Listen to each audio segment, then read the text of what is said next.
క్రైస్తవ జీవితంలో శ్రమలు, బాధలు, కష్టాలు, నిందలు, అవమానాలు, రోగాలు, అప్పులు ఇవన్నీ కామన్. భక్తులనబడిన ప్రతి ఒక్కరి జీవితంలో ఇవి ఉన్నాయి. దీన్నే ఆత్మ సంబంధమైన పోరాటం, ఆత్మీయమైన పోరాటం అంటారు. ఇది మనం ప్రతిరోజు చేయాల్సిన పోరాటం. ప్రతిరోజు మీరు ఏసన్న గారు రాసిన పాట ఒకటి పాడుకోండి, బాగుంటుంది. పోరాటం, ఆత్మీయమైన పోరాటం, చివరి శ్వాస వరకు ఈ పోరాటం, అది కథ. మరి సచ్చినప్పుడే పోరాటం ఆగుద్ది, సచ్చేదాకా పోరాటం జరుగుతూనే ఉంటుంది. క్రైస్తవులు ఈ రోజున ఫెయిల్ అయిపోవడానికి కారణం ఏంటంటే దీన్ని జయించలేక, దీన్ని పోరాటం చేయలేక కాంప్రమైజ్ అయిపోతున్నారు. చాలామంది పడిపోతున్నారు. చాలామంది లోకంతో రాజీ పడుతున్నారు, పాపంతో రాజీ పడుతున్నారు. చాలామంది ఇంకా చెప్పాలంటే దేవుణ్ణి విడిచిపెట్టి కూడా వెళ్ళిపోతున్నారు. It's not easy. ప్రభు చెప్పారుగా, ఇది ఇరుకు మార్గం. ఏ మార్గం? అంతే. చాలామంది పోరాడాలని చూస్తారు కానీ పోరాడలేరు. కొద్దిమంది పోరాడతారు. విశాల మార్గం వేరే ఉంది, అందుకే ఎక్కువ దాన్ని సెలెక్ట్ చేసుకుంటారు జనాలు. ఒక క్రైస్తవుడు దేవుణ్ణి నమ్మింది మొదలుకొని చచ్చిపోయేంత వరకు దేవునికి నమ్మకంగా ఏది ఏమైనా, ఎవరు ఏమన్నా తన సాక్ష్యాన్ని, తన పరిశుద్ధతను, తన సహనాన్ని కోల్పోకుండా బ్రతకడం గొప్ప జీవితం. అది ఇట్స్ ఏ గ్రేట్ లైఫ్. అది టాస్క్ మనకి, అది మనకు టాస్క్.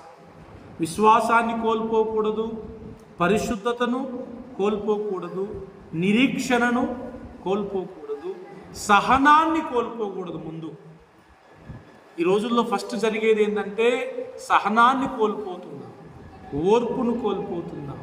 చూడండి, మోషే అంతటి గొప్ప భక్తుడే తన టెంపర్ని ఏం చేశాడు? ఆయన కోల్పోయాడు, సహనాన్ని కోల్పోయాడు. ద్రోహులాగా అన్నారు.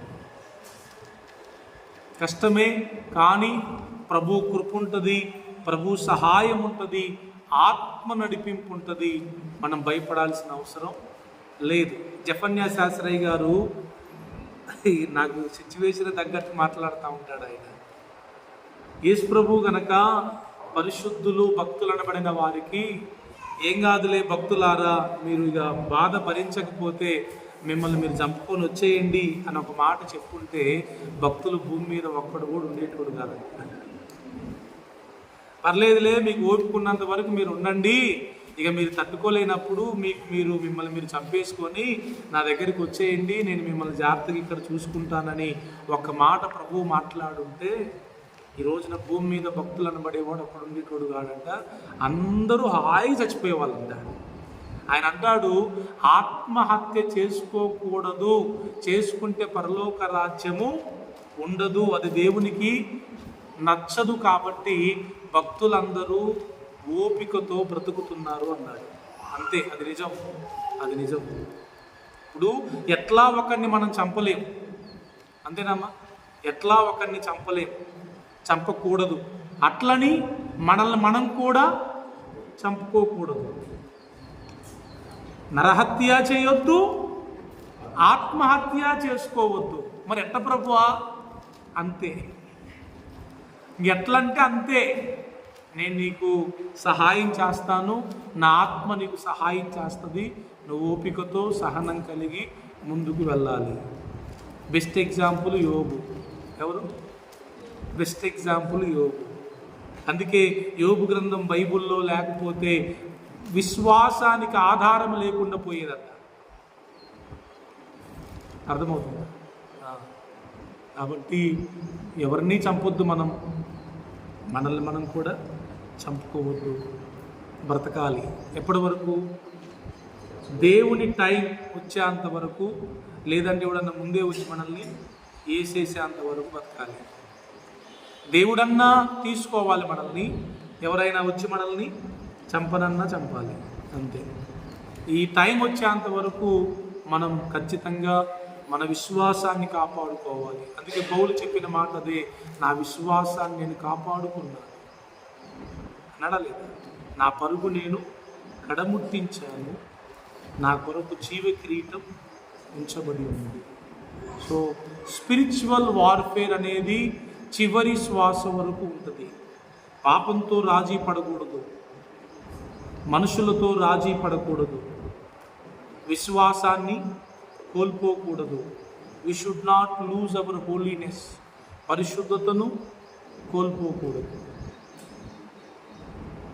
సో అది పరిస్థితి. చాలామంది ఫెయిల్ అయ్యారు, చాలామంది దేవుని కృపను బట్టి సాధించారు. సో వాళ్ళ దారిలోనే మనం కూడా ఉన్నాం, మనమేమి ప్రత్యేకమైన దారిలో లేము. సో నీ స్థాయి ఏంటనేది, అంటే నీ ఆత్మీయ స్థాయిని బట్టి నీకు శోధనలు, సమస్యలు అనేవి వస్తూ ఉంటాయి. ఇప్పుడు 10వ తరగతి వాళ్ళకి 10వ తరగతి ఎగ్జామ్సే ఉంటాయి, ఇంటర్మీడియట్ వాళ్ళకి ఆ స్థాయి ఎగ్జామ్సే ఉంటాయి, ఫస్ట్ క్లాస్ ఎగ్జామ్స్ బెటర్గా. డిగ్రీ వాళ్ళకి డిగ్రీ లెవెల్లోనే ఉంటాయి, ఇంకా పీజీ వాళ్ళకి పీజీ, ఇంకా పై వాళ్ళకి ఇంకా ఆ స్థాయిలోనే ఉంటాయి. ఎగ్జామ్స్ అనేవి క్లాస్ పెరిగే కొద్దీ హై లెవెల్లోనే ఉంటాయి, చిన్నవి ఉండవు. Praise the lord. సరే, ఇది నా హృదయంలో ప్రభు పెట్టిన భారం. సో నేను దాని గుండా వెళ్తున్నాను, అలవాటే నాకు, కొత్త ఏం కాదు. కాకపోతే ఏంటంటే ఉంది, దేవుడు ఏం చేసినా తట్టుకునే గుండు ఉంది. కాకపోతే మరి ప్రేయర్ చేయడం, ప్రేయర్ సపోర్ట్ అనేది అవసరం కదా.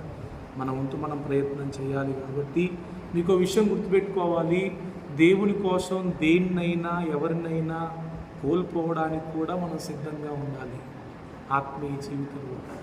కరెక్టా కాదా? దేన్నైనా ఎవరినైనా కోల్పోవడానికి సిద్ధంగా ఉండాలి, కానీ అది తట్టుకునే గుండె కూడా ప్రభు ఇవ్వాలి. సో దానికి కూడా సిద్ధపడి ఉండాలి మనం, అంతే. ఎందుకంటే కొన్నిసార్లు మన జీవితంలో అనుకోని సంఘటనలు జరిగినప్పుడు మనం వాటిని ఫేస్ చేయాలి.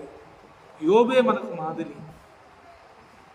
ఫస్ట్ ఆస్తిని కోల్పోయాడు, తర్వాత సంతానాన్ని కోల్పోయాడు, తర్వాత ఆరోగ్యాన్ని కోల్పోయాడు. అవునా? ఈ 3 కోల్పోయినా కూడా ఈ 3 యెహోవానే ఇచ్చాడు, యెహోవానే తీసుకున్నాడని దేవుణ్ణి స్తుతించాడు. 100 రూపాయలు పోతే ఎవరన్నా స్తుతిస్తారు, 1000 పోయినా దేవుణ్ణి స్తుతిస్తారు. కానీ సమస్తం పోతే, ఒక రిచ్ మ్యాన్ పూర్ మ్యాన్ అయితే, 10 మంది సంతానం కలిగిన ఆయన సంతానహీనుడైతే, సంపూర్ణ ఆరోగ్యము కలిగిన వ్యక్తి కంప్లీట్గా బూడిద నెత్తి మీద వేసుకొని చిల్ల పెంకులతో గీక్కునేవాడైతే, ఆ స్థితిలో ప్రభువుని స్తుతించడం అనేది అది గ్రేట్ అన్నమాట.